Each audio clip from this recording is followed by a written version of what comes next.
자, 오늘 강의의 중요한 질문, 중요한 의문은 다름 아니라 왜 기다리게 하셨을까입니다. 강의를 시작할 때 말씀드렸다시피 예수님의 승천과 성령님의 강림 사이에는 최소한 일주일 이상의 시간 간격이 있었습니다. 십자가 사건 때 제자들은 뿔뿔이 흩어졌고 두려워서 숨어 있었습니다. 부활하신 예수님이 부지런히 찾아다니면서 모으시고 그리고 인도하신 덕분에 이들은 예루살렘에 모여 있습니다. 승천하시기 전 40일간 예수님은 목자 없는 양 같았던 제자들을 회복시켜 놓으셨습니다.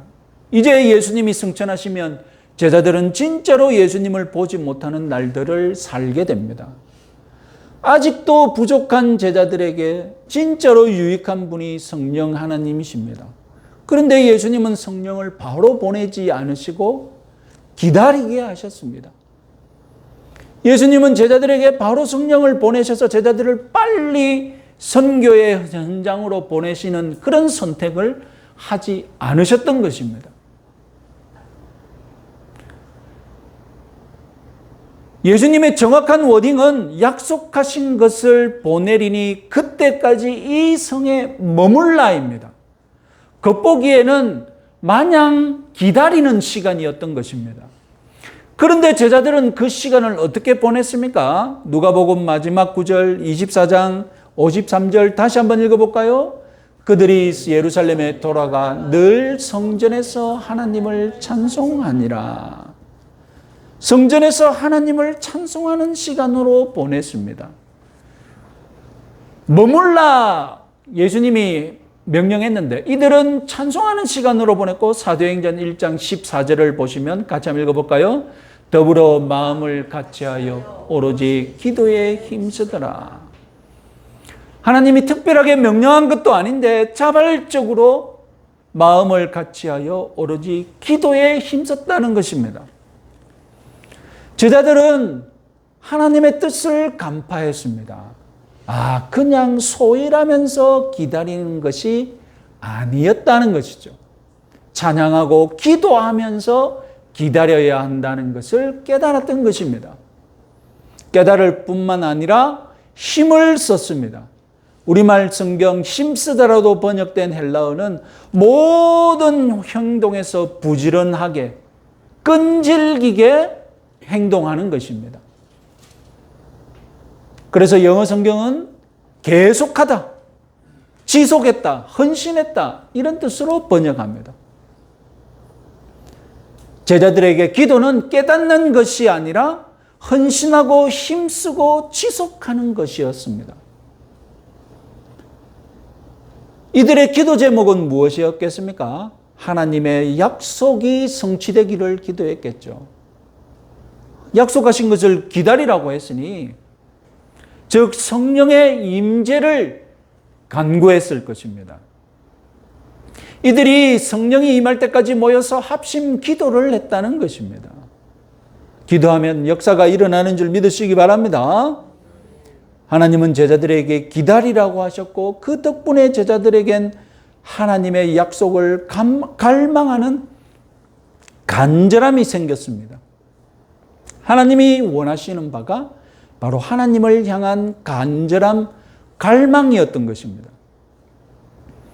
하나님은 은혜로 주권적으로 무조건 공짜로 주는 분이십니다. 하지만 또한 간절히 바라는 자에게 주시는 분이시기도 합니다.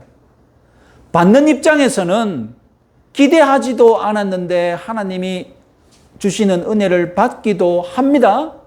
그러나 또 간절히 바라는 자가 하나님의 복을 받기도 한다는 말입니다. 우리 인생을 간절히 바라게 만드는 방법, 우리 인생을 하나님을 갈망하는 인생으로 만드는 방법, 그것이 바로 하나님의 기다림, 하나님의 늦어짐입니다. 하나님의 지연시킴입니다. 하나님이 우리를 기다리게 하신다는 말은 입장을 바꿔보면 하나님이 늦으실 때가 있다는 것이죠. 우리들의 기다림, 입장을 바꾸면 하나님의 늦으심. 우리는 오늘 이것에 대해 깊이 한번 생각해 보겠습니다. 첫째로 우리는 하나님이 사랑이시기 때문에 사랑의 목적을 가지고 늦게 움직이시기에 우리는 믿음을 가지고 기다려야 함을 여러분 유념하시기 바랍니다. 하나님이 우리를 기다리게 하시는 것은 우리들에게 냉담하기 때문이 아닙니다. 지금 여러분들에게 하나님이 냉담하신 것 같습니까? 그런 처지를 하나님의 사랑이 부족해서 날 사랑하지 않아서라고 해석하지 마시기 바랍니다. 아브라함을 보십시오. 아들을 주시겠다고 약속하셨지만 아브라함은 무려 25년을 기다려야 했습니다. 예수님은 제자들에게 마치 속히 다시 오실 것처럼 재림을 약속하셨지만 지금 2000년이 넘게 지연되고 있습니다. 때로는 우리가 잘못 구하는 것이 있으면 그것을 깨닫고 고치기 위해 기다리게 만드실 수도 있습니다. 또한 인내라는 귀한 열매를 맺게 하기 위해 늦으실 때도 있습니다. 무엇보다도 오늘 본문에서는 하나님을 갈망하도록, 하나님의 약속을 갈망하도록 기다리게 하십니다.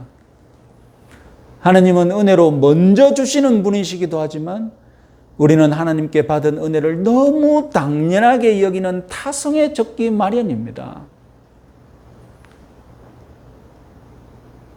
이럴 때 하나님은 우리를 갈구하게 만드십니다.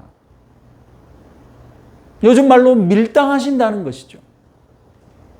하나님의 은혜를 값싸게 여겼던 나를, 그래서 하나님을 갈망하는 열정이 식어진 나에게 하나님의 은혜가 귀하다는 각성, 하나님의 은혜를 사모해야 한다는 갈망을 회복시키시는 것입니다. 지금 제자들은 크게 실망한 무리죠. 실패한 무리입니다. 도망친 무리들이고 심지어 배신한 무리들입니다.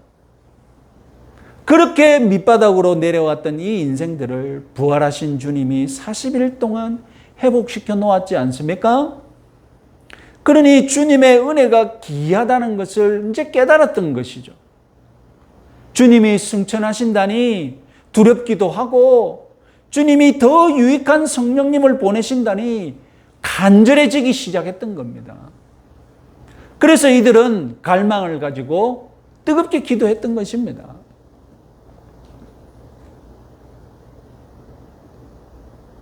이들은 기다리면서 먼저 회개했겠죠. 우리도 하나님의 은혜를 기다리면서, 하나님의 복을 기다리면서 회개해야 합니다. 은혜를 망각하고 은혜를 당연하게 여겼던 것을 먼저 회개해야 합니다. 당연한 은혜, 나의 그런 게으름과 타성을 회개해야 합니다.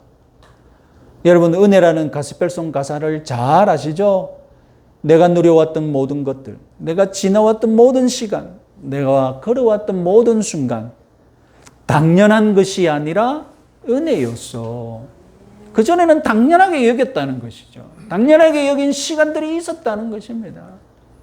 모든 것이 은혜, 은혜, 한없는 은혜.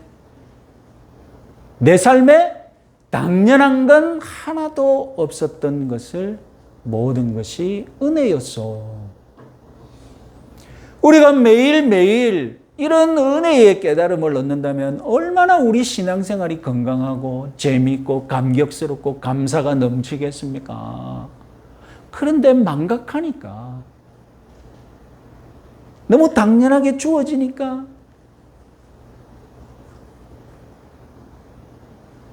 우리 신앙생활에 무엇이 필요한 것입니까?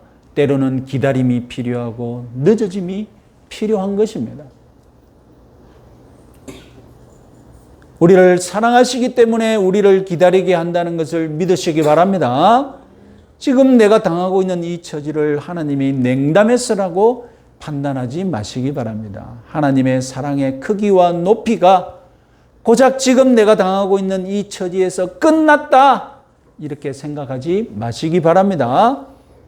자, 두 번째로 우리가 기다려야 하는 이유, 하나님이 늦으시는 이유, 그것은 하나님이 늦게 오시는 그때가 최선의 타이밍이기 때문입니다. 하나님은 전지전능하시고 우리의 모든 인생 끝까지 다 보실 수 있는 분이기 때문에 가장 좋은 때를 알고 계심을 믿으시기 바랍니다. 우리의 시간 개념으로 하나님의 섭리를 판단하지 말아야 합니다. 우리는 조급하지만 하나님은 언제나 모든 시간 위에 초월해 계심을 믿으시기 바랍니다. 하나님은 최선의 타이밍을 아시고 그 타이밍에 해결할 능력을 갖고 계심을 확신하시기 바랍니다. 세 번째로 무엇보다도 하나님은 우리에게 도움이 긴급하다고 판단되면 즉시 도움을 주실 때도 있습니다. 하나님은 마냥 항상 우리를 기다리게 하시는 분은 아니시다는 것입니다. 제자들이 갈릴리 호수 위에서 새벽에 큰 바람을 만나 위급하실 때 예수님은 호수 위를 걸어오셨습니다. 제자들이 예수님을 보고 유령인 줄 알고 소리 지르자 마태복음에서는 이렇게 말씀하셨습니다. 마태복음 14장 27절 말씀 같이 한번 읽어보겠습니다. 예수께서 즉시 이르시되 안심하다 나니 두려워 말라. 그러니 무슨 일이 벌어졌습니까? 아시다시피 베드로가 예수님을 향해 물 위를 걸어갔지만 자기의 불어오는 바람을 보고 겁을 먹어서 물이 점점 빠져들어갔죠. 주여 나를 구원하소서 베드로가 소리쳤습니다. 그러자 마태복음 14장 31절에서 예수님 말씀하십니다. 같이 한번 읽어보겠습니다. 예수께서 즉시 손을 내밀어 그를 붙잡으시어 이르되 믿음이 작은 자여 왜 의심하였느냐 하시고. 반복되는 단어가 무엇입니까? 즉시. 마태복음 14장에서는 예수님은 즉시 도와주시는 하나님이셨습니다. 예수님이 판단하시기에 즉시 행동하지 않으면 안 된다고 판단하시면 그렇게 도와주십니다. 결국 즉시와 늦어짐의 타이밍은 하나님이 지혜롭게 선하게 판단하시는 것을 믿으시기 바랍니다. 하나님이 도와주시는 그때가 즉시든 기다림이든 최고의 타이밍인 줄 믿으시기 바랍니다. 문제는 우리들이 느끼는 이 촉박함, 하나님의 타이밍과 일치하지 않는다는 것이겠죠. 다시 한번 하나님의 사랑을 확신하시기 바랍니다. 하나님은 우리를 일부러 애먹이지 않으실 것입니다. 하나님이 베푸시는 최선의 도움은 결과적으로 보면 늦지 않습니다. 늦은 것 같지만 뒤돌아보면 가장 좋은 타이밍이었음을 우리도 깨달을 그런 시간이 있을 줄 믿으시기 바랍니다. 그래서 믿음은 다른 환경에서는 인내와 같은 말이 됩니다. 어떤 환경에서는 믿음은 곧 인내입니다. 그래서 또 다른 어떤 환경에서는 믿음은 소망입니다. 미래를 바라보고 미래의 관점에서 현재를 견디는 믿음이 바로 소망인 줄 믿으시기 바랍니다. 마지막으로 기도와 인내의 관계는 어떻습니까? 기도가 우리를 준비시키고 인내하게 합니다. 기도 자체가 하나님의 역사를 준비하는 우리 인간들의 준비물인 줄 확신하시기 바랍니다. 우리를 기다리게 하시는 하나님, 기다리면서 우리를 갈망하게 하고 그동안 당연하게 여겨왔던 은혜를 귀하게 여기는 회개의 시간을 가지면서 여러분들도 회복하시는 그런 시간들 한 주간 되시기 바랍니다.